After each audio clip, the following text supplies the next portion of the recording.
Bienvenue sur ma chaîne, je m'appelle Dave Nature et aujourd'hui on va réagir à la vidéo de Bazinga, une journée dans mon assiette à 4500 calories. Dans une journée, dans mon assiette, je vais vous montrer tout ce que je mange. On est à plus de 4500 calories, plus de 800 grammes de glucides. Je vais vous montrer tous les repas, les quantités, les macros, les compléments alimentaires que je prends au quotidien. Et surtout, je vais vous donner toutes les explications de pourquoi je mange tout ça.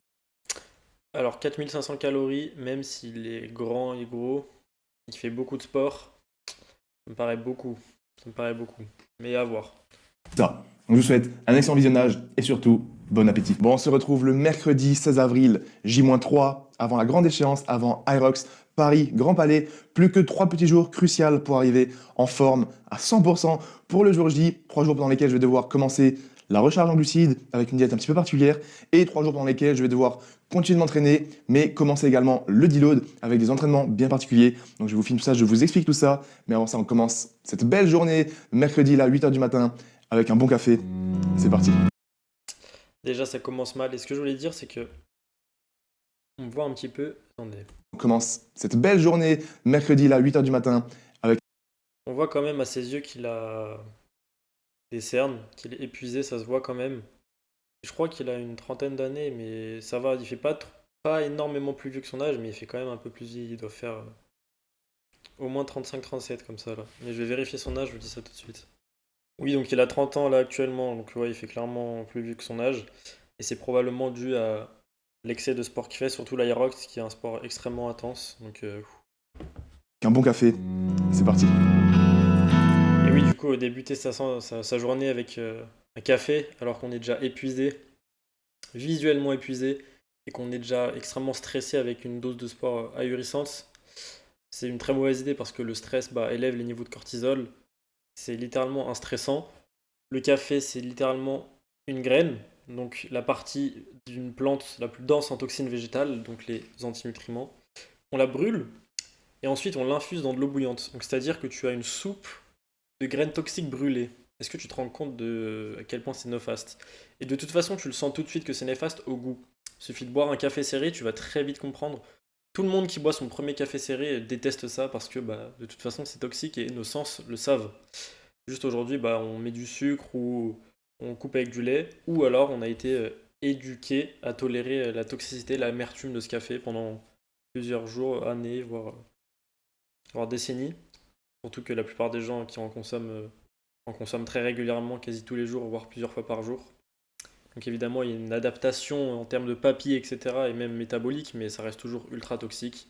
Et je déconseillerais à quiconque de boire du putain de café, surtout au réveil, et surtout ce genre de café-là dans les capsules en aluminium. Ça va être blindé d'aluminium, qui est un métaux lourd cancérigène connu, enfin bref. En plus d'avoir de l'aluminium, il y a aussi évidemment du plastique, donc c'est littéralement une infusion mortelle, on peut le dire.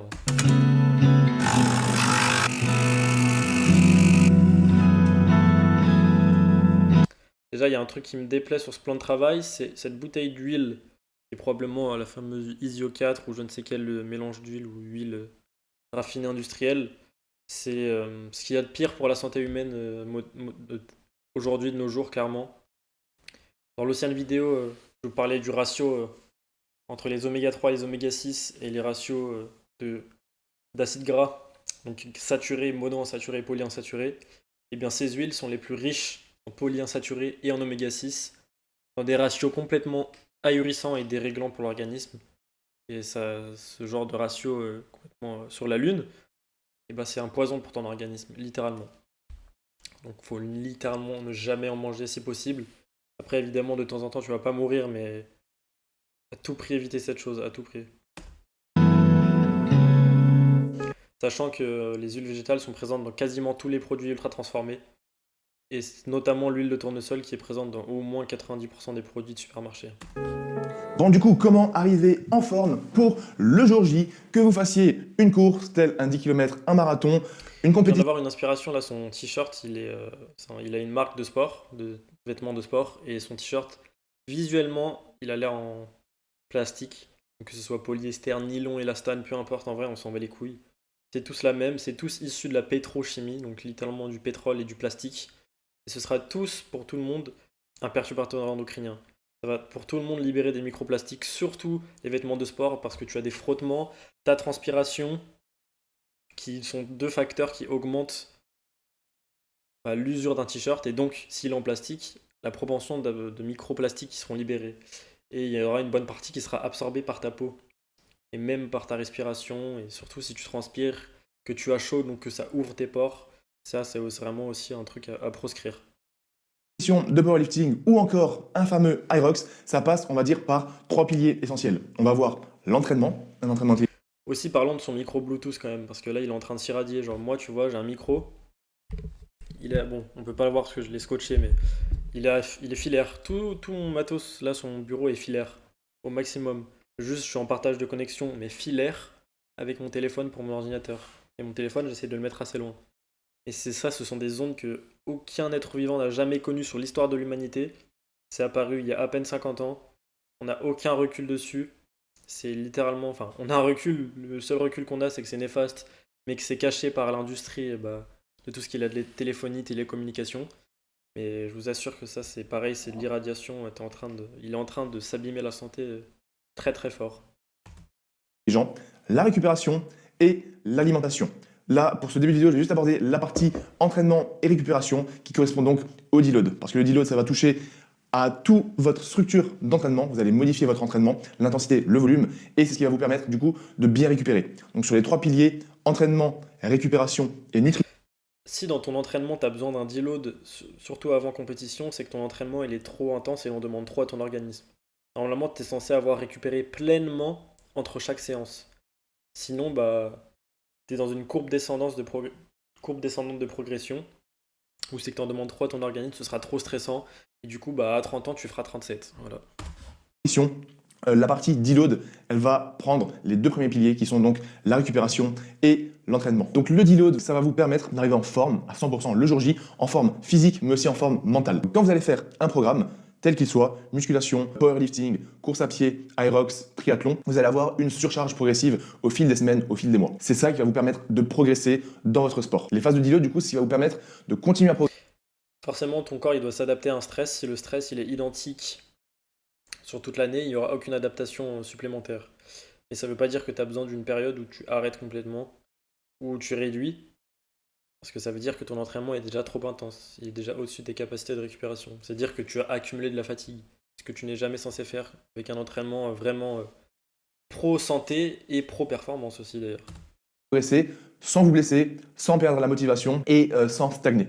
Un deload, c'est tout simplement une phase pendant laquelle vous allez baisser le volume et l'intensité pour permettre à votre corps de récupérer, à votre système nerveux également de récupérer, mentalement c'est aussi très important, et pour éviter toute blessure et toute douleur physique.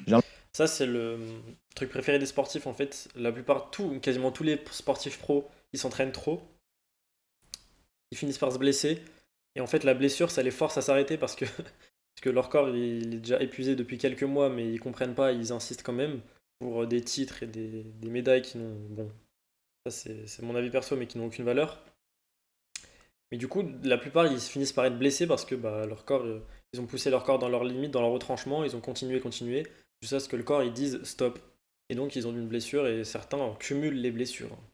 Et donc ça, c'est clairement pas un entraînement qui est pro-santé et même non plus pro-performance parce que si tu commences à être blessé tous les ans, au bout d'un moment, voilà quoi. On fait un deload sur l'une de ces raisons. Soit vous avez des douleurs physiques, il faut faire un deload et voir pourquoi vous avez mal. Soit vous avez une baisse de motivation, vous n'avez plus envie de vous entraîner, c'est peut-être que vous en faites trop, donc il est nécessaire de faire un deload. Soit vous stagnez. Si vous en faites trop, ne faites pas de deload. Si vous stagnez, ne faites pas de deload. Si vous avez une douleur, ne faites pas de deload. Il faut changer votre entraînement. Il faut qu'il soit beaucoup moins stressant, beaucoup moins demandant à votre organisme. Il faut que vous ayez pleinement récupéré entre chaque séance.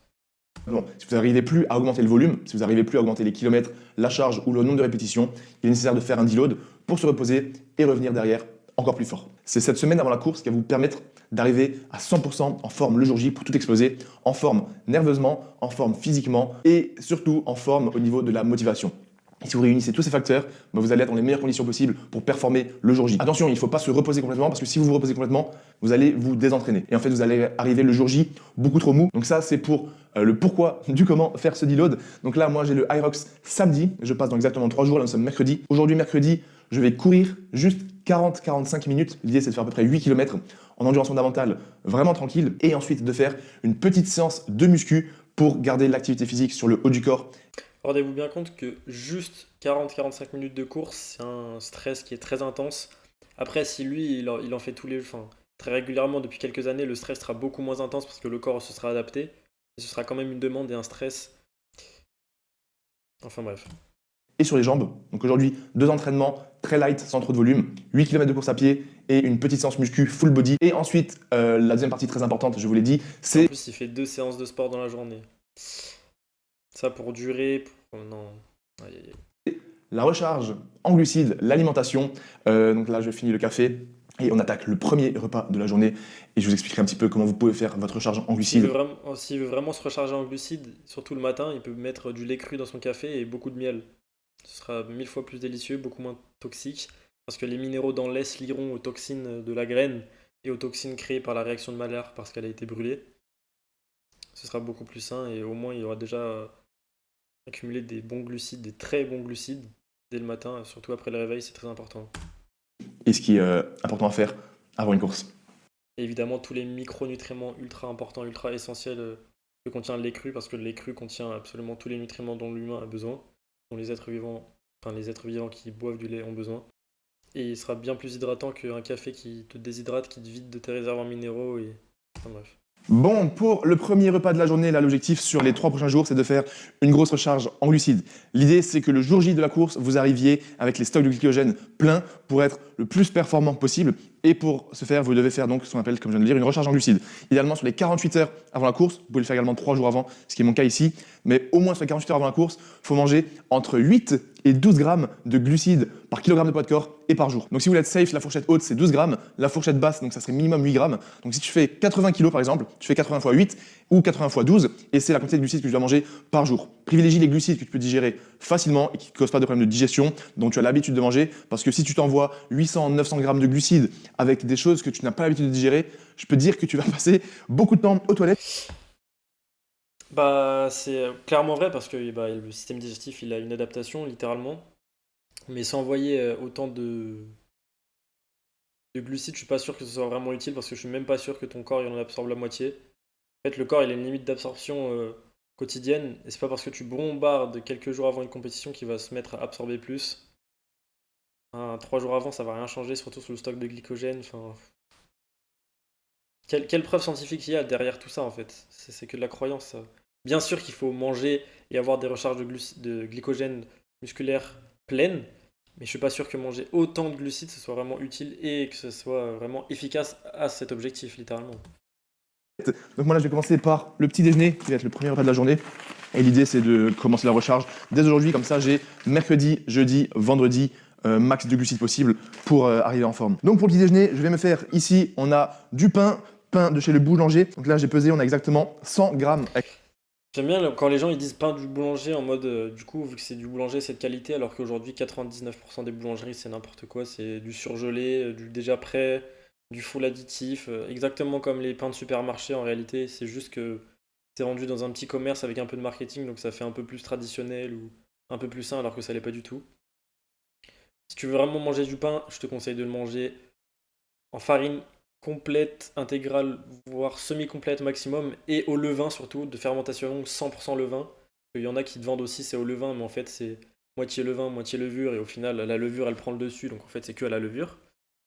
Donc c'est de la fermentation courte, donc les bactéries n'ont pas le temps de prédigérer la totalité des antinutriments, donc les toxines végétales, et donc de libérer des nutriments, et aussi de prédigérer le gluten qui est absolument néfaste pour l'intestin. Donc, comme première source de glucides, du pain à la levure avec des additifs blancs, avec du blé moderne. On n'est pas sur le truc le plus digeste et le plus riche en choses intéressantes. En réalité, c'est ça complètement indigeste même. Ces 3 tranches.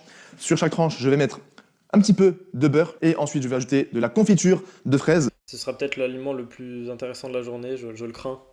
Mais au moins du beurre, même s'il est pasteurisé, le beurre c'est ultra intéressant, riche en vitamines A, D, E, K, en graisses ultra intéressantes, ultra stables, pauvre en polyinsaturés, les graisses qui sont en excès nocives pour la santé.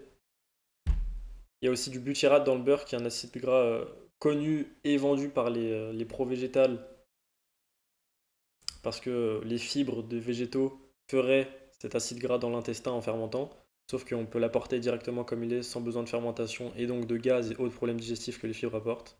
Et il y en a dans le beurre, c'est très bien. Donc ça, c'est pour le principal des glucides. Et la confiture qu'ils rajoutent par-dessus, je suppose que c'est une confiture industrielle avec du sucre blanc raffiné. C'est pas le pire aliment, mais le problème étant qu'il est raffiné, donc il n'a plus aucun minéraux. Sachant que le sucre, pour être métabolisé, il a besoin de minéraux. Donc si tu n'apportes pas beaucoup de minéraux à côté, que ce soit avec des produits laitiers ou des céréales fermentées au levain, dans du pain au levain, tu auras des carences en minéraux à long terme, c'est sûr et certain. Et en plus, quand tu t'achètes du sucre blanc, tu soutiens une industrie immense. Juste la transformation du sucre blanc, elle nécessite des machines aberrantes, de la technologie aberrante. Bref, ça encule l'environnement en fait. Donc on peut pas manger du sucre blanc et être pro-santé. Parce que si tu abîmes l'environnement, tu t'abîmes aussi ta propre santé. Que, bah, tu vis dans ton environnement et ton environnement influence directement ta santé. 100 grammes de pain, environ 50-60 grammes de confiture, ce qui me donne un total là de 80 grammes de glucides. Donc on a 50 grammes de glucides avec le pain, 30 grammes de glucides à peu près avec la confiture.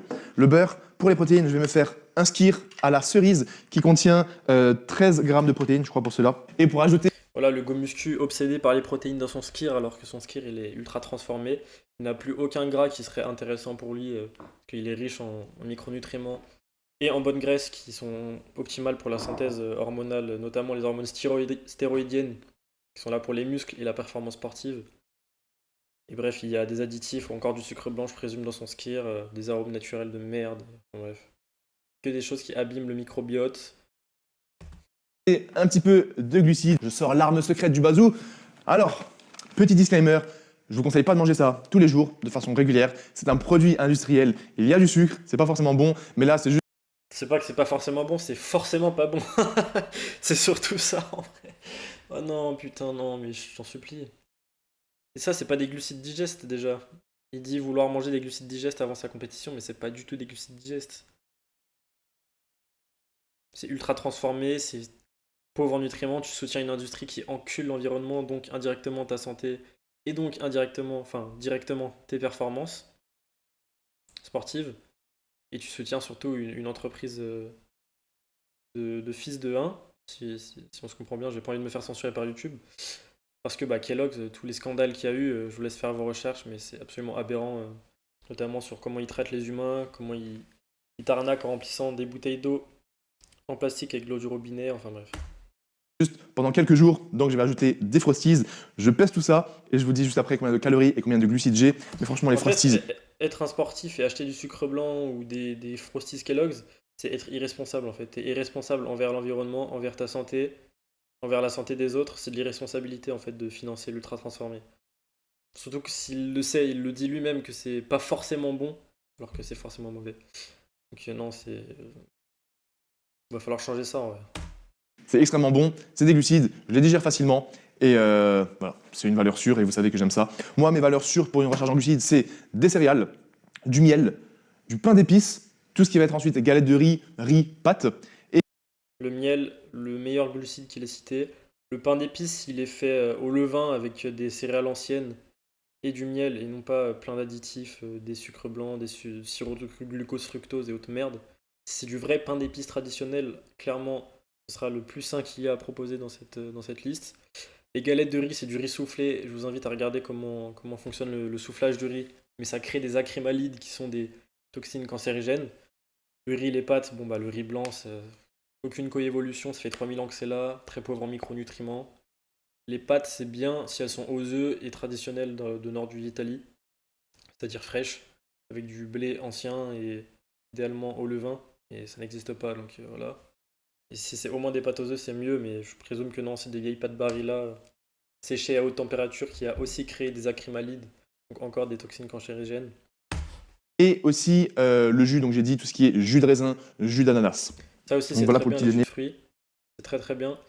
Mais le problème, c'est que bah, il va probablement prendre du jus industriel, du coup, donc il sera pasteurisé, versé encore chaud dans la bouteille en plastique.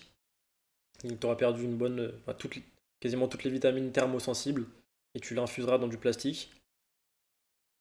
Et en plus, il n'y a plus aucune fibre sachant que les fibres des fruits sont essentiellement, en général, 50-50 solubles, insolubles, mais surtout ils sont 1 à 2% de fibres au total, ce qui est faible, mais qui est nécessaire à la digestion et à la santé de notre microbiote en réalité.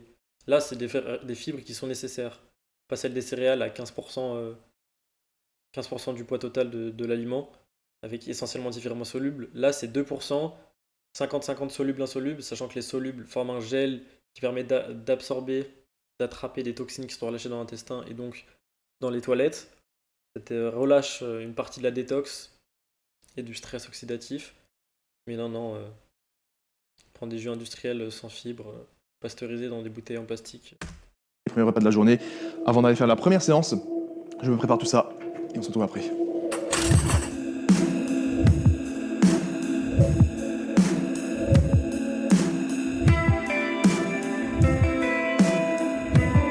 Attends, mais je viens de réaliser, mais t'es sportif et tu manges à ton petit-déj des tartines de pain à la confiture et des Kellogg's. T'es quel genre de sportif qui mange comme ça, sincèrement? Sincèrement. Bon, le petit déjeuner est servi pour les quantités et les macros exacts. On a donc un skyr de 150 grammes avec 13 grammes de protéines. On a Là, 100% de son plat, c'est de l'ultra transformé, à part le beurre qui est juste transformé, entre guillemets. Sinon, c'est de l'ultra transformé. Et encore, je sais même pas ce que c'est la marque de son beurre. Ça se trouve, c'est un beurre d'huile végétale de merde avec des additifs. 100 grammes de pain avec 70 grammes de confiture et 20 grammes de beurre. Espérons. Et on a un petit bol avec 50 grammes de Frosties. Et ça me donne un total de 845 calories. Et pour les macros, on a 26 grammes de protéines, 141 grammes de glucides et 19 grammes de lipides. Le seul inconvénient là, c'est comme dit, il y a un petit peu de sucre puisqu'il y a la confiture, les Frosties. Mais quand on fait une grosse recharge en glucides, il faut manger beaucoup. Et quand on mange beaucoup de glucides, généralement, ça passe par du sucre, sauf si bien évidemment vous privilégiez tout ce qui est riz, pâtes, et c'est ce qui viendra pour le déjeuner et pour le dîner. Là donc c'est un petit peu exceptionnel. Donc voilà, 140 grammes de glucides, 845 calories, de quoi tenir la matinée, de quoi aller s'entraîner. Bien évidemment quand je mange Surtout quand tu t'entraînes 2 fois par jour et avant une compétition, il faudrait que tu manges les aliments les plus riches en micronutriments, et certes en énergie, mais surtout en micronutriments aussi. Là, ce qu'il aurait dû manger, c'est du foie, des grands verres de lait cru avec une tonne de miel, des dattes. Là, ça aurait été intéressant. Là, c'est n'importe quoi. Là. le repas, je commence toujours par les protéines. C'est le petit pro-tip que je peux vous donner si, je sais pas s'il y aura vraiment une grosse différence sur le long terme, etc. Mais en fait, commencer par les protéines avant les glucides, ça permet de diminuer un petit peu la glycémique de votre repas. Donc voilà, si vous avez des légumes, des fibres ou une source de protéines, essayez On s'en branle la charge glycémique, le corps sait très bien gérer les pics de glycémie. de manger d'abord. Tu manges n'importe quand, n'importe comment tu le veux. Si t'as faim des protéines en premier dans ton repas, mange les protéines. Après, si t'as faim des glucides, mange comme tu le veux. Écoute ton instinct, ton corps, il le sait mieux que n'importe quelle croyance religieuse sur la nutrition. Cette source de protéines, les fibres ou légumes avant vos glucides, ça peut diminuer donc la charge glycémique, l'indice glycémique total. Et donc voilà, bon appétit. Et on se retrouve après pour la première séance du jour. Bon, let's go, ça va être l'heure d'aller à la salle. Programme du jour, comme je vous l'ai dit, c'est une séance full body, vraiment tranquille. Là, l'idée, c'est juste d'avoir un petit peu de pump, de continuer d'activer tous les muscles du corps avec des mouvements qui se rapprochent des mouvements que je vais faire en aerox. Donc, je vais faire du développé militaire, comme pour les wall balls, du tirage, comme pour le sled pull, un petit peu de fente, etc. Et même si c'est une petite séance, normalement, j'aurais pas pris grand-chose à boire à part de l'eau. Là, ce que je vais me faire, c'est quand même une gourde d'électrofuel. L'électrofuel, vous le savez, ça fait plus d'1 an que ça m'accompagne dans toutes mes prépas, dans tous mes entraînements.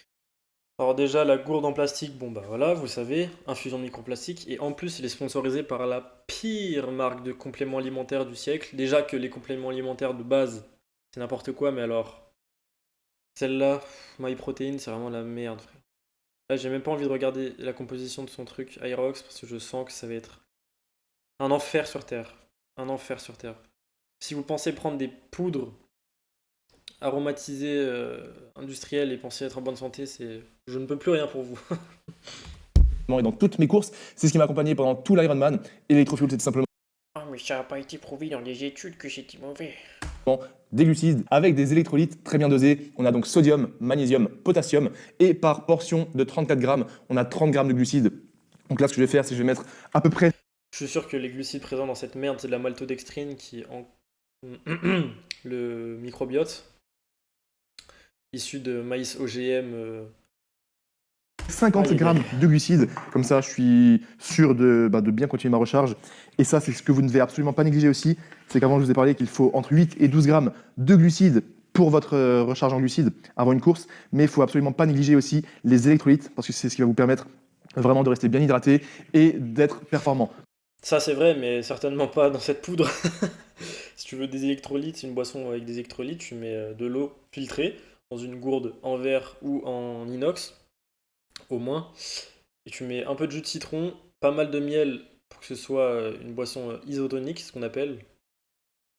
Une pincée de sel, une bonne pincée de sel, et là tu auras tous les minéraux, les sucres, et ils te feront une hydratation optimale. Et pas cette merde ultra transformée à 40 € le kilo la poudre. Les électrolytes, c'est sodium, magnésium, potassium, c'est ceux-là les 3 essentiels qui vont soutenir la performance, surtout sur des sports d'endurance et très intenses tels qu'un 10 km, un Aerox, ou des sorties plus longues telles que marathon et des Ironman. Donc voilà, 50 grammes de glucides là-dedans, le sac est prêt, j'emmène la caméra et on se retrouve sur le chemin de la salle. C'est parti. Bon, direction la salle. J'y vais à pied, j'ai à peu près 17 minutes de marche. C'est super cool parce que du coup ça me fait... Je crois que ça me fait à peu près 6000 pas pour aller à la salle et pour revenir. Donc vu que je fais de toute façon les 10 000 pas par jour, ça me dérange pas du tout. Et là, depuis quelques jours, quelques semaines, il fait extrêmement bon.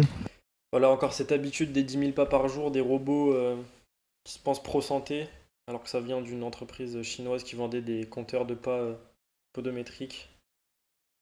Oh là là. Ataline. Bon, heureusement, vous me direz, on est mi-avril, mais franchement, ça fait trop du bien. Ciel bleu, là, il fait 15 degrés. Moi, j'ai quand même la veste, mais parce qu'il y a du vent de temps en temps. Mais ça fait du bien au moral, c'est du bien à l'humeur. Si je vais courir cet après-midi, normalement, je pourrais courir en t-shirt tranquillement. Voilà l'instinct qui parle. Ça fait du bien au moral de sortir dehors au soleil. Voilà. Bah, c'est ce que vous devez faire si vous voulez être en bonne santé. Et voilà, ça motive, c'est cool. J'espère que ce week-end à Paris pour l'Aerox, il sera pas trop moche. Qu'est-ce que c'est laid les villes. Des angles droits, pas de couleurs vives, pas de fractales, pas de vert, des bruits stressants, incessants, des odeurs, ça pue, l'essence, la pollution. Pareil, vivre en ville, vous serez jamais en bonne santé.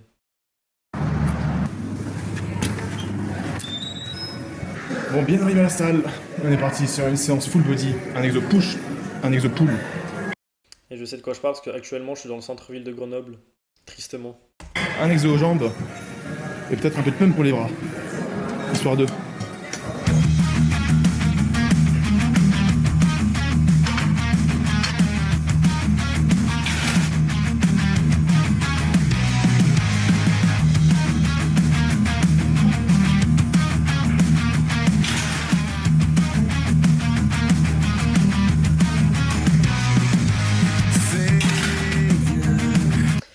Des mouvements artificiels absolument pas adaptés à notre physiologie dans une salle artificielle avec de la lumière artificielle absolument pas adaptée à notre physiologie, avec des parfums d'ambiance absolument pas adaptés à notre physiologie. Enfin bref, c'est anti-humain quoi.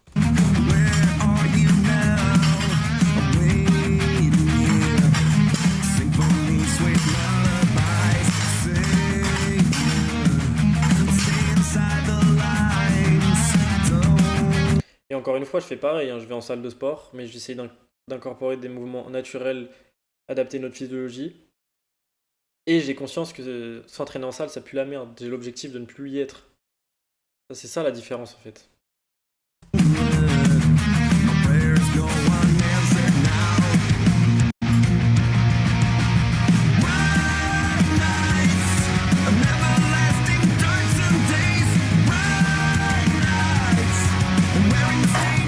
Bon, let's go.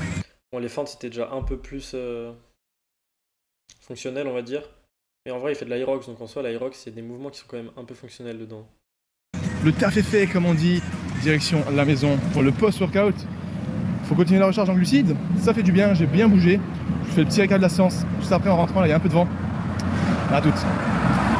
Bon, de retour de la salle, comme dit, c'est l'heure du post-workout, simple, efficace. On va faire du riz et de la viande hachée. Pourquoi j'ai choisi de faire ça? Tout simplement parce que c'est ce que je digère le mieux, c'est un de mes repas préférés. Dans le riz, il y a full glucides et ça se digère facilement, ça me cause pas de problème de digestion, c'est simple à C'est faire. vrai, le riz blanc, c'est assez riche en glucides, clairement ultra dense en calories, mais c'est très pauvre en micronutriments. Et en réalité, c'est pas ce qu'il y a, pas le glucide le plus digeste, parce que L'amidon qu'il y a dans le riz, on a peu coévolué avec. Ça fait à peine 10 000 ans qu'il existe. Et en raffiné, ça fait à peine 3 000 ans. Faudrait mieux manger des tubercules comme la patate avec lesquels on a coévolué pendant au moins 300 000 ans. C'est pas cher. Dans le bœuf, il y a beaucoup plus de minéraux que dans le poulet, que dans la viande blanche, parce que dans le bœuf, on a tout ce qui va être Minéraux, pas tant, il y en a un peu plus, mais ça diffère pas tant du poulet, c'est surtout les vitamines. Notamment les vitamines liposolubles et hydrosolubles, il y en a plus dans la viande rouge, ça c'est certain. Et il y a aussi notamment d'autres trucs qu'il n'y a pas, comme le fer, coenzyme Q10. vitamine B12, créatine, zinc, etc. Donc moi, je suis un fervent de bœuf depuis ces dernières années plutôt que de la viande blanche. Donc au niveau du riz, là, j'ai pris celui-là, c'est tout simplement du riz thaï jasmin, peu importe, habituellement je prends du riz basmati. Là, l'avantage, Ça c'est très bien. Par contre, là, le riz, là, pareil, full métaux lourd, il est même pas bio au moins. c'est juste que c'était des sachets de 125 grammes, donc c'est plutôt pratique pour cuire. Et je sais Oh, et en plus, c'est cuit dans les sachets en plastique. Oh là là là là. C'est de pire en pire. que dans un sachet, j'ai 125 grammes directement. Là, je partage avec ma copine, donc on a fait 2 sachets de 125 grammes pour un total de 250 grammes. Elle va prendre à peu près 50 grammes. Et il me restera donc 200 grammes de riz. Et 200 grammes de riz, ça me donne 700 calories à peu près pour 156 grammes de glucides. Et au niveau du bœuf, c'est du 15%, pourquoi pas du 5%, simplement comme ça j'ai un petit peu plus de calories pour la même. C'est bien qu'il ait pris du 15%, c'est plus riche en graisses, sachant que les graisses animales, surtout si l'animal a été sain, sont extrêmement saines dans des ratios qui sont sains pour notre physiologie. Contrairement aux huiles végétales, par exemple. Quantité de viande. Donc là, c'est un pack de 300 grammes. Quand je parle des ratios, c'est l'équilibre entre les différents acides gras, donc encore saturés, mono-insaturés et polyinsaturés. Je vais manger la moitié maintenant et la deuxième moitié ce soir, comme ça j'ai 300 grammes sur la journée. Et donc pour 150 grammes de viande hachée, il y a 300 calories pour 25 grammes de protéines à peu près. Et voilà, tout simplement pour le déjeuner, il y a déjà le riz qui est en train de cuire. Et ça me donne donc un total pour ce déjeuner post-workout de 1000 calories avec donc 156 grammes de glucides et à peu près 35-40 grammes de protéines avec le riz et le bœuf. Et ça me donne un total de 1847 calories sur la journée et je serai à 300 grammes de glucides à peu près. Ah non, j'ai pas compté l'électrofuel, donc 300 grammes À aucun moment il parle des lipides, donc du gras, mais j'ai l'impression qu'il sera complètement en dessous du seuil nécessaire. de glucides plus 50 grammes d'électrofuel, ça fait 350 grammes de glucides, la moitié, un peu moins de la moitié. On est bon, mais il faudra encore que je mange plus tard. Sinon, pour la cuisson, pour ceux qui se demandent, je prends tout simplement de l'huile d'olive, que ce soit pour mes œufs, pour le bœuf ou n'importe quelle autre viande. Moi, je mets toujours de l'huile d'olive. C'est mieux que l'huile qu'il y a derrière, d'ailleurs, si tu peux jeter la bouteille, hein, parce que sinon tu vas t'empoisonner. Mais l'huile d'olive, pareil, c'est. Certes, elle a des antioxydants assez puissants qui la protègent de l'oxydation de l'oxygène et de la chaleur. Il faut pas la faire chauffer trop fort non plus parce que ça la rend toxique. Et de toute façon, en cuisant, elle perd toutes ses vitamines thermosensibles comme la vitamine E. Je la compte pas forcément, je la pèse pas, même si jamais vous êtes en sèche et que vous voulez vraiment compter vos calories, je vous conseillerais quand même de compter tout ce que vous mangez littéralement, parce que surtout l'huile d'olive, c'est un des trucs, si ce n'est l'aliment le plus calorique sur Terre. Pour 100 millilitres, il y a littéralement 800 calories. Donc moi, je la compte pas, parce que je sais que j'essaie d'atteindre mes calories avec que l'alimentation. Et vu que je suis pas dans une optique de sèche, mais plutôt de léger surplus calorique, même si j'ai un peu plus de calories de par l'huile d'olive, moi, c'est pas dérangeant. Donc il a dit qu'il était en léger surplus calorique. Donc ok, c'est-à-dire qu'il se dépense beaucoup et qu'il doit être lourd et grand. Mais même le léger surplus calorique n'a aucune utilité pour la prise de masse, les performances, la récupération. Aucune. Ça demande juste plus d'efforts à ton organisme à digérer, à absorber ou à excréter, sachant qu'il y aura une partie que tu vas excréter forcément parce que tu pourras pas tout absorber, donc tu vas chier pour rien. Tu auras utilisé de l'énergie juste pour aller la chier ensuite. Ça n'a aucune utilité de manger plus de calories. C'est prouvé scientifiquement pour les performances sportives et la santé. Et la santé, c'est extrêmement mauvais parce que tu as du gras, ça te dérègle. Surtout que ces gens-là, ces sportifs font des cycles sèches et prise de masse qui dérèglent complètement le métabolisme, etc. Mais si vous êtes en sèche, En gros, c'est à peu près le même principe que les yo-yo des régimes. Ils critiquent les yo-yo des régimes, ces gens, mais ils font exactement la même chose, juste de manière contrôlée et un peu plus sur la durée, c'est tout.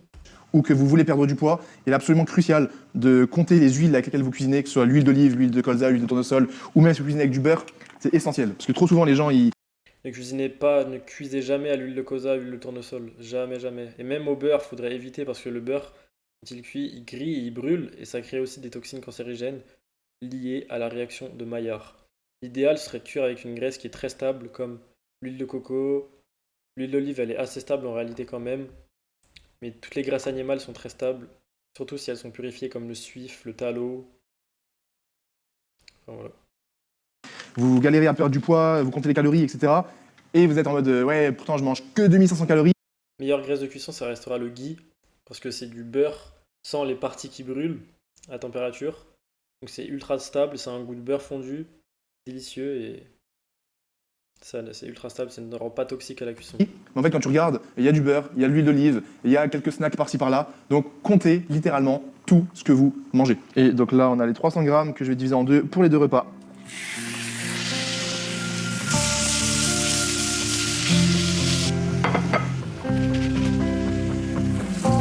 Ouais, donc il a bien cuit le riz dans le plastique. Depuis tout à l'heure, l'élu, je pense que sa consommation du microplastique, elle est pas à une carte par semaine, hein. Ça doit être 5 cartes bancaires par semaine qu'il consomme, lui, en microplastique.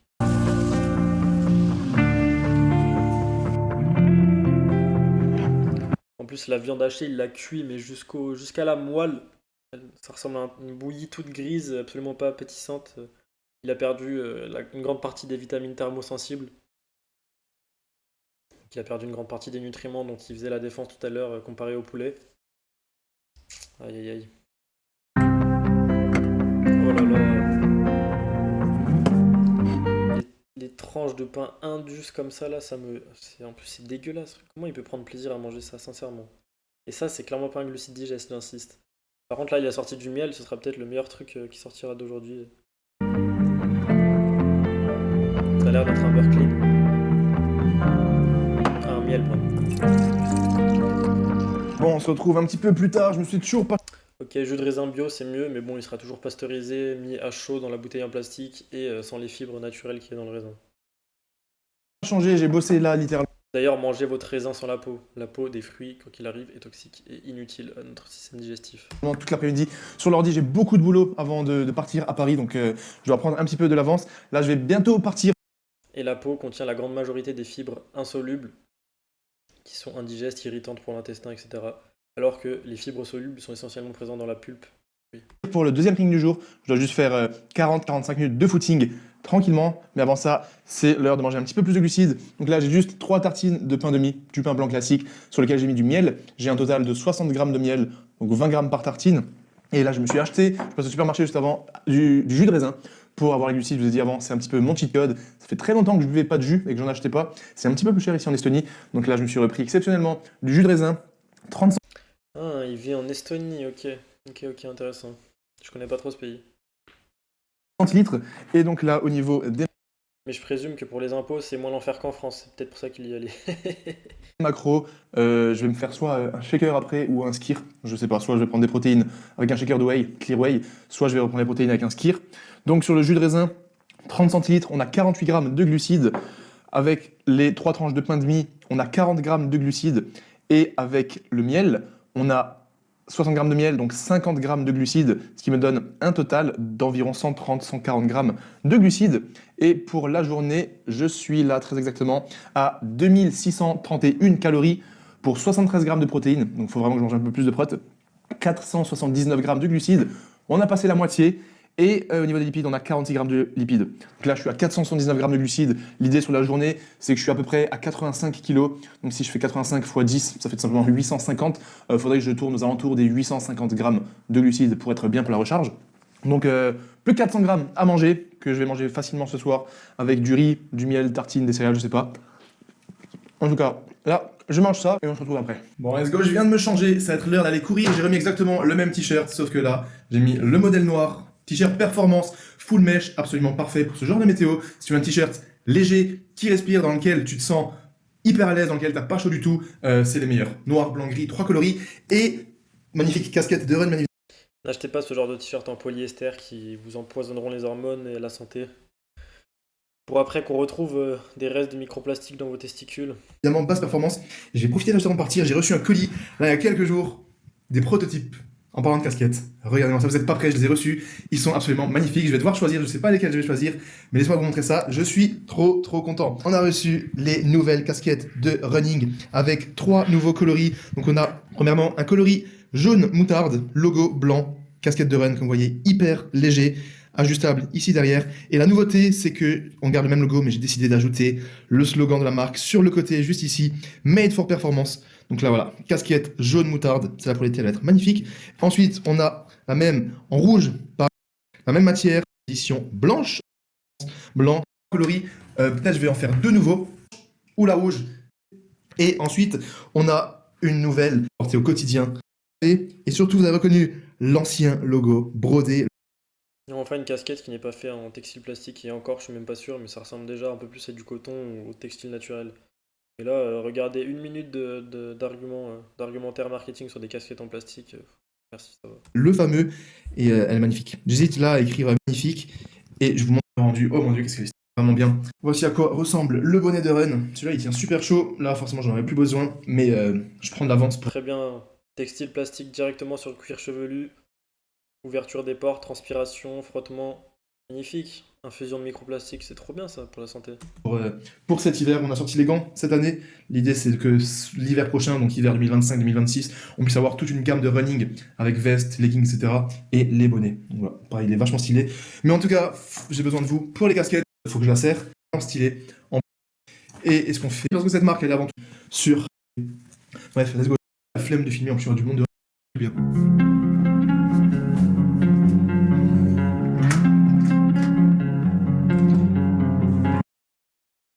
Des chaussures bien épaisses, bien inadaptées à notre physiologie, avec la pointe des pieds qui écrase nos orteils à l'avant. Je présume que le talon est hyper haut par rapport à la cheville, donc tu perds en mobilité de cheville, complètement déconnecté du champ électromagnétique de la Terre, et il court sur du béton.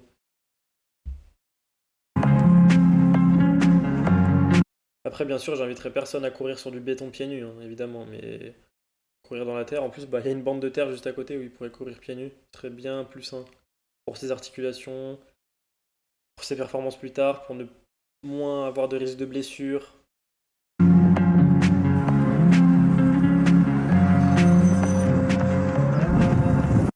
Tiens, il met quand même des écouteurs filaires. Des écouteurs filaires pour aller courir, donc pas de Bluetooth directement dans les oreilles. Quand même bien mieux. Let's go, la Miss, le taf est fait. 8 km, 44 minutes pour une moyenne de 5 minutes 31. Ça fait du bien, ça fait du bien, mais je dois vous avouer que je me sentais pas au top de ma forme. Voilà, ça fait du bien. Regardez bien sa tête, hein. Ça fait du bien. Là, sur les 20 premières minutes, j'avais mal. Genre au niveau des tibias, là, c'est sur le devant, tout là, genre, je sens que j'étais tendu. Et ça, c'est un truc, ça vous arrive souvent quand vous êtes dans la semaine de deload. Ça m'a fait pendant l'Ironman, ça m'a fait pendant les autres Aerox, et ça m'a fait pendant à peu près toutes les compètes que j'ai fait. Ce qu'il y a, c'est que t'as l'impression de pas être prêt du tout, et t'as aussi l'impression que genre tu te sens pas du tout bien. Il faut juste croire en soi, il faut juste croire en la prépa, et se dire que c'est normal que pendant cette semaine de deload, tu te sens un petit peu KO, tu es un petit peu mal partout, tu te sens pas en forme. C'est complètement normal, je sais pas trop comment ça s'explique, ni pourquoi. Bah, je vais t'expliquer comment ça s'explique, parce que toute l'année tu t'entraînes beaucoup trop par rapport à tes capacités de récupération, et enfin quand tu réduis la charge, bah, ton corps il montre tous les symptômes de cette fatigue accumulée, cette douleur accumulée, toute cette tension dans les articulations, dans les muscles, dans les fascias. Voilà.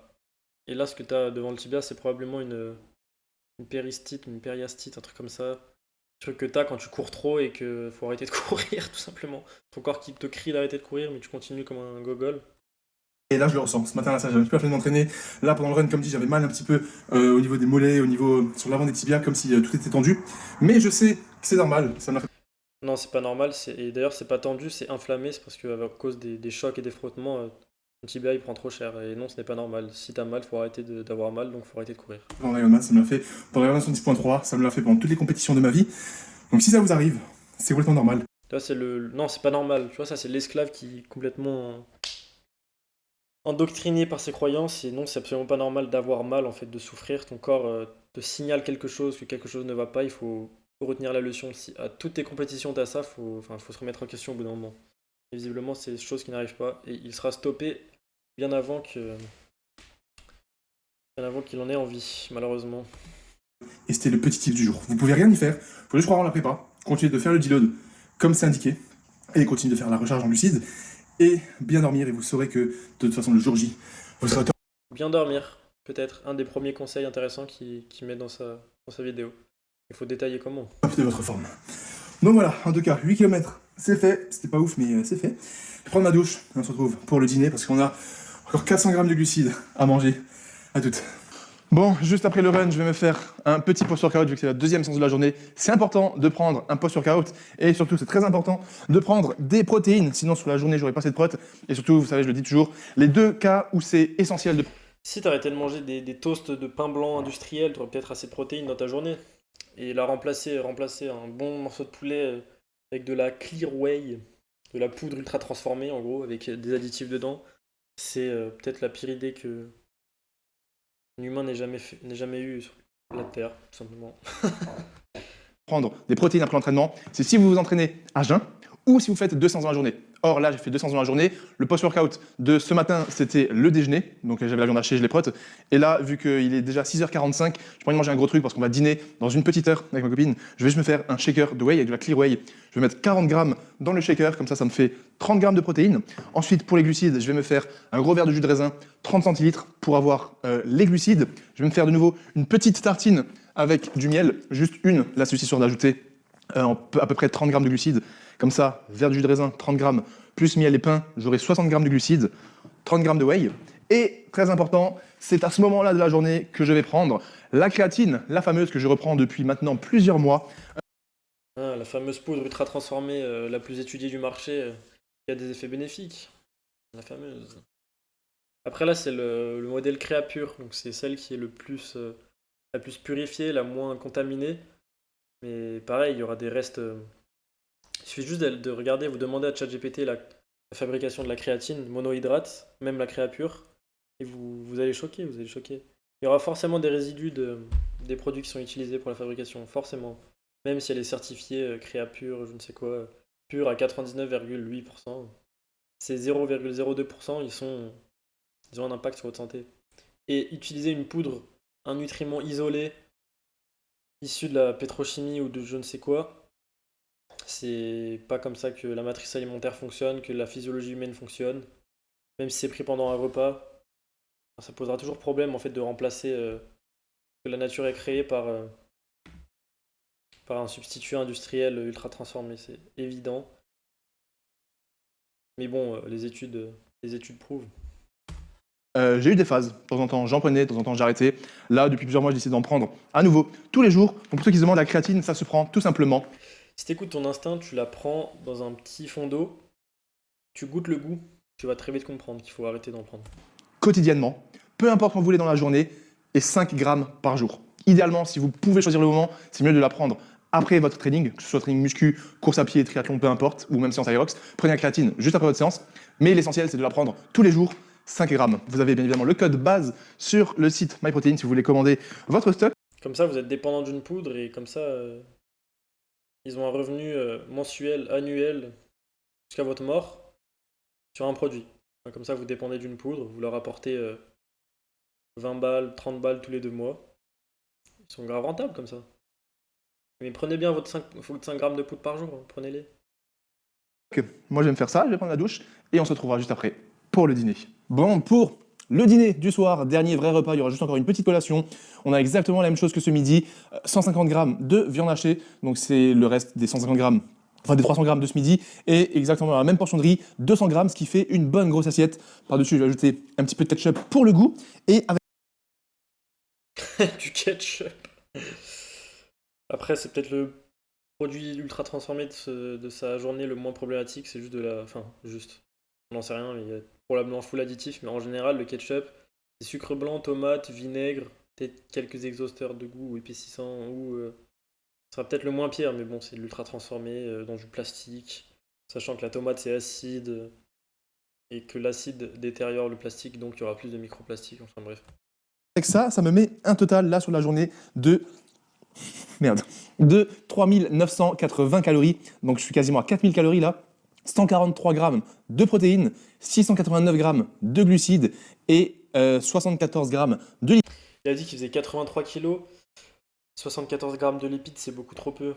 En dessous de 1 gramme par kilo de poids corps, ça commence à devenir problématique pour la santé hormonale, la santé cellulaire des membranes, la santé nerveuse, les gaines de myéline. Là, il devrait manger au moins 90 grammes de lipides, voire 100, pour être assez optimal en termes d'hormones. lipides. Donc là, il manque juste un petit peu de protéines. Ça sera la collation. Et de santé. Juste avant de dormir, je vais me faire 300 grammes de fromage blanc et je vous mettrai les macros total de toute façon à la fin de la journée. Regardez ça. Ça, c'est la spéciale base. Pour ceux qui me suivaient à l'époque, Et ça va tomber. excellent. Je vais en mettre sur le tapis. Voilà. Bon app. Et à toutes pour le dernier repas et pour les compléments alimentaires avant de dormir. 5 ans que je mange du riz et de la viande hachée, enfin même 8 ans je pense, je m'en lasse toujours pas. Bon, on se retrouve pour le dernier repas de la journée. C'est ce qui va me donner mon total calorique, mon total en protéines. Et je vais également terminer avec mes compléments alimentaires, puisque là, ça va bientôt être l'heure d'aller dormir. Donc déjà, au niveau alimentation, je vais me faire ce pot de fromage blanc. C'est un skyr à la fraise de 300 grammes. Donc dans le pot, il y a environ 30 grammes de protéines. Ça, c'est ma dernière source de protéines. Fromage blanc avant de dormir, j'aime bien, c'est bon, ça se gère bien. Donc voilà pour ça. Ensuite, là, j'ai un smoothie que ma copine m'a fait avant le run. Comme ça, j'ai un petit peu plus de vitamines, de fibres, etc. Donc dedans, on a un petit peu de lait. Ensuite, on a banane, fruits rouges. Il y a de la cerise, il y a des myrtilles. Bref, il y a plein de trucs, c'est fruits rouges. Un bon Ok, le truc le plus sain qu'il aura mangé de la journée, c'est celui que sa copine lui aura préparé. Un smoothie avec du lait et des fruits. Purée. Après, je pense que c'est du lait UHT, du lait demi-écrémé de vache enfermée, enfin bref. Mais bon, avec cette journée, c'est déjà ça, au moins. petit smoothie. Et ensuite, on a tous les compléments alimentaires que je prends au quotidien. Donc avant, vous avez vu la créatine. Je ne l'ai pas ressorti ici. Là, c'est vraiment les compléments alimentaires que je prends pour l'aspect santé, on va dire. Je les prends vraiment tous les jours, sans exception, depuis plusieurs années. Je les mets comme ceci dans un pilulier. Comme ça, chaque jour, chaque soir, je viens avant de dormir, j'ouvre le pilulier, je prends un de chaque. Donc, on a tout d'abord de l'ashwagandha. Ça, à l'époque, je n'en prenais pas. Je l'ai intégré depuis une petite année. Faut savoir que la l'ashwagandha a été interdit en Nouvelle-Zélande parce que elle faisait des morts prématurées de bébés. Ou non, des grossesses prématurées, je sais plus exactement, mais c'est une poudre de racine ultra toxique, tellement toxique qu'elle est quasiment suppression, elle supprime quasiment les émotions chez l'homme. J'en ai pris pendant 1 an, donc je sais de quoi je parle. Ça supprime ta réponse au cortisol, mais parce que ça supprime tes émotions. En réalité, ça supprime littéralement juste ton organisme. Ça, c'est une des plantes, comment ils appellent ça? Une plante adaptative. En gros, t'as des symptômes, mais elle s'adapte aux symptômes. Non, ça marche pas comme ça. En fait, c'est des plantes qui sont ultra toxiques et ultra anti-humaines, tellement qu'elles s'adaptent à ta physiologie. C'est-à-dire que si tu les prends pendant 50 ans, t'auras jamais une tolérance, une adaptation pour réduire la densité du stress, ou ce sera toujours assez puissant pour te niquer. Et là, bah, ça cause des morts d'enfants prématurés, ça supprime tes émotions, ta, ta production de cortisol. Enfin, bref. An et demi, voire même un peu plus, je crois maintenant. C'est depuis que j'avais beaucoup de boulot, beaucoup d'entraînement, parce que l'ashwagandha, ça peut aider avec tout ce qui est anxiété et stress. Je ne sais pas si je le ressens vraiment directement, mais les études sont plutôt prometteuses. Donc voilà, ashwagandha tous les jours. Aucune preuve scientifique solide de bienfaits santé long terme. Ensuite, je prends de la vitamine D3, ça bien évidemment, c'est essentiel, surtout en hiver. Évidemment, c'est essentiel, surtout en gélule, avec des additifs. La cellulose ou je ne sais quoi qui a été utilisé pour la fabrication. Ultra transformé, je sais même pas s'il y a du gras avec ou s'il y a un cofacteur. Et même dans ce cas-là, ça remplacera jamais le soleil et la vitamine D3. La vitamine D3 présente dans l'alimentation, notamment dans les graisses animales qu'il a esquivé toute la journée, à part dans son bœuf, mais qui de toute façon l'a fait surcuire. Donc il y aura une bonne partie d'oxydation des graisses et donc des vitamines liposolubles, qui sont solubles dans les graisses. Surtout quand je suis ici en Estonie, il n'y a pas beaucoup de soleil. Donc vitamine D, je conseille quand même de la prendre toute l'année. Après, si vous habitez dans le sud, que vous avez du soleil quasiment toute l'année, vous pouvez la prendre seulement en hiver. Donc vitamine D, bien évidemment, c'est tout ce qui est bonne santé générale, le cerveau, les yeux, mais En fait, tout le marketing, ils ont réussi à vendre aux gens le fait que quand il n'y avait pas de soleil, il fallait absolument prendre de la vitamine D. Alors que c'est pas du tout comme ça que ça marche, le corps fait des réserves.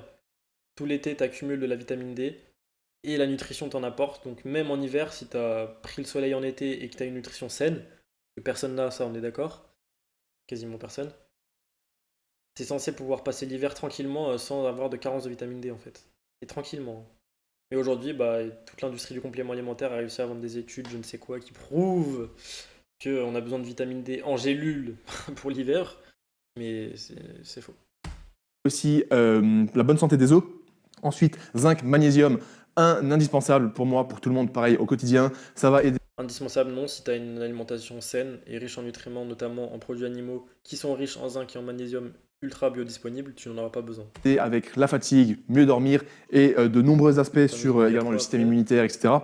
Ensuite, les oméga 3 pour, pareil, système immunitaire, la bonne santé, des hormones, tout ce qui est Les oméga 3, c'est une graisse polyinsaturée, hein, qu'on se le dise. Après, c'est quand même assez important pour l'organisme parce qu'on ne la produit pas, mais c'est absolument pas central dans la nutrition. Et puis même, tu peux très bien l'apporter, encore une fois, avec l'alimentation. Donc des poissons gras, pas très souvent, ça suffit largement, des sardines et ou de la cervelle. Très bien. Surtout si tu la manges crue, ce serait aucune oxydation, aucune perte de micronutriments, ultra biodisponibles, ultra digestes. Et surtout, bah, les oméga 3 dans la cervelle, ils seront très utiles au ton cerveau, tout simplement, parce que c'est déjà dans la forme qui est utilisable à ton cerveau. inflammation aussi. Et je termine par de la vitamine C. Vitamine C, j'en prends depuis La 5-6 ans. vitamine C synthétique, c'est issu en général d'un maïs, en général maïs OGM. Et l'acide ascorbique, aucune preuve que c'est la même molécule. On va dire que c'est la même molécule, mais c'est aucune preuve que ça a le même effet sur l'organisme que celle présente dans les fruits, avec toute la matrice alimentaire, etc. Et c'est surtout que la vitamine C, en trop grande quantité, donc avec des prises notamment de vitamine C synthétique, augmente la production interne d'oxalates, sachant que les oxalates sont responsables des calculs rénaux et autres problèmes de santé, notamment l'arthrose, l'ostéoporose, etc. Tout ce qui est lié en fait avec le calcium, parce que l'oxalate se lie au calcium, et donc on réduit l'absorption. Et ça... Tous les jours, je prends 1 gramme de vitamine C par jour. Pareil, ça soutient le 1 gramme de vitamine C par jour synthétique, bon courage mon gars. système immunitaire, en plus de tous les autres bienfaits. Je ne vais pas rentrer dans les détails ici, mais voilà ce que je prends au quotidien. Ashwagandha, vitamine D, zinc, magnésium, oméga 3, vitamine C et la créatine quand j'ai des Est-ce que vous vous rendez compte que 1 gramme de vitamine C par jour, ce serait équivalent à 1,2 kg d'orange. Imagine si tu manges 1,2 kg d'orange par jour. Parce que l'orange, c'est à peu près 80 mg de vitamine C pour 100 grammes.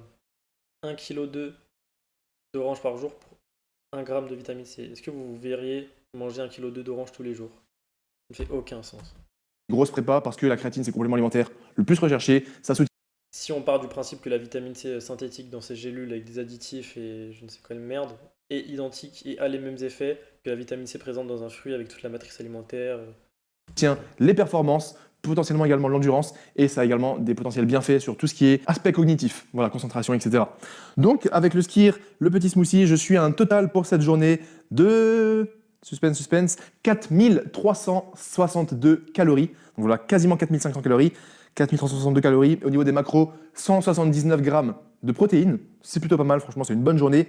744 grammes de glucides. Donc là, il manque encore un petit peu de glucides si je veux atteindre les 10 grammes de glucides par kilogramme de poids de corps. Mais comme c'est le premier jour de recharge, il y a encore jeudi, vendredi, c'est surtout demain et après-demain que ça sera plus important de manger un peu plus. Et 74 grammes de lipides. Seul problème là, c'est que avec les Frosties, la confiture, j'ai un petit peu trop de sucre, mais il me manque encore un petit peu de calories. Ma copine m'a ramené ça avant le supermarché. C'était la petite surprise voilà, pour me féliciter d'avoir fait mes entraînements. Une belle gaufre à la belge, comme ça, il y en a au supermarché chez nous ici. Elles sont vachement Par contre, c'est une bonne copine. bonne. Je vous avoue, je ne sais pas combien de calories elle fait. Je pense qu'il y a au moins 400 calories là-dedans. Sachant que je vais mettre, je sais pas si je vais mettre dessus soit de la pâte à tartiner, soit du miel. Voilà, je serai donc à plus de 4500 calories et on va ajouter au moins 50 grammes de glucides. Donc j'aurai bien mes 800 grammes de glucides et mes 4500 calories. Franchement, c'est pas mal. Je suis content. Il n'y aura plus qu'à refaire la même chose demain, jeudi, 48 heures avant le Hyrox. Et vendredi, pareil, je vais manger les mêmes compléments, plus ou moins la même diète. 24 heures avant, et ensuite continuer de boire beaucoup. Ça, j'ai pas insisté là-dessus, mais boire beaucoup d'eau lors d'une recharge en glucides, c'est très important. Au moins 3-4 litres d'eau. Donc, généralement, Waouh, c'est énormissime. C'est absolument pas comme ça qu'on s'hydrate le mieux.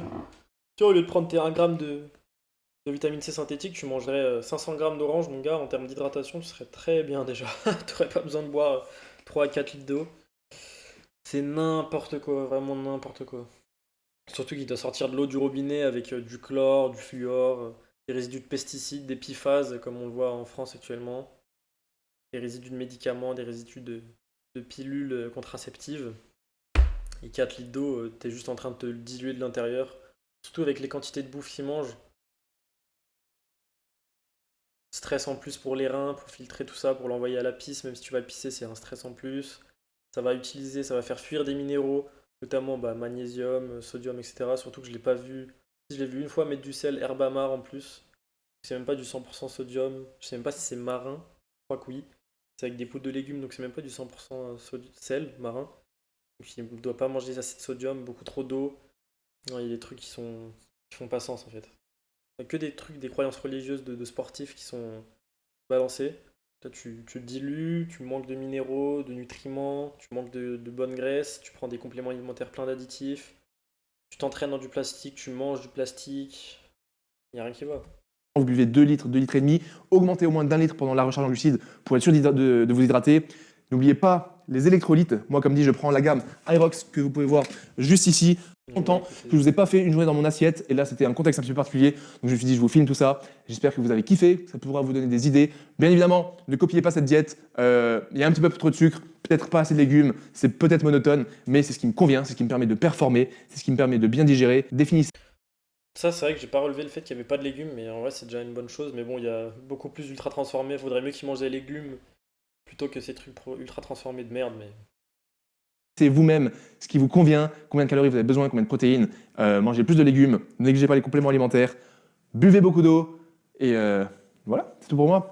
bon, comme je l'ai dit vers la fin de la vidéo, c'est n'importe quoi. C'est beaucoup de croyances religieuses sans preuve, beaucoup d'ultra transformés, que des poudres, des produits ultra transformés, des aliments ultra transformés. Beaucoup de conseils, par exemple, boire beaucoup d'eau alors que ça hydrate pas du tout. Sa vitamine C en masse, enfin bref. Il s'entraîne dans du plastique. En fait, globalement, il n'y a pas grand chose qui va bien en vrai dans ce mode de vie.